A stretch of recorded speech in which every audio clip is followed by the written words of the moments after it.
My name is Amy Lawrence. I'm the hearing support teacher for State College Area School District. That means I work with students with a hearing loss from kindergarten to 12th grade. When I was in college, I was learning about how students are mainstreamed with all different disabilities, and I wondered, how would a deaf student in my classroom be able to communicate? How would I be able to communicate with that student? And so I took some sign language courses and learned more about the deaf culture, and just fell in love with the concept of learning another language and working with the people who in such a special population. And I said, this is what I want to do. This job is very rewarding and challenging at the same time.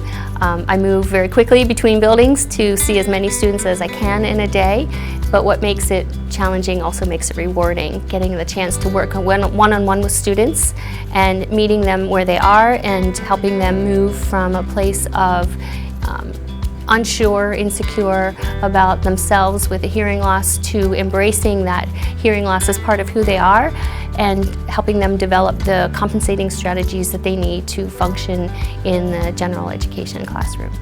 Some of my students use American Sign Language as their primary mode of communication, so I'm fluent in ASL and I'm able to help build their vocabulary and their syntax in using ASL as a full language.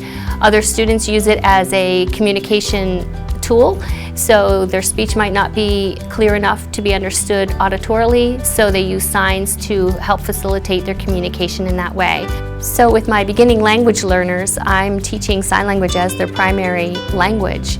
So it's modeling and using books and objects and making those connections between the sign, the printed word, and an object.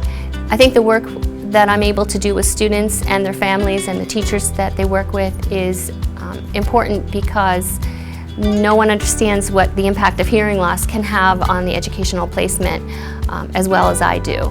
I've been doing some research over the past couple of years about the brain studies and how the brain operates with a hearing loss, and it's so imperative that students have equal access.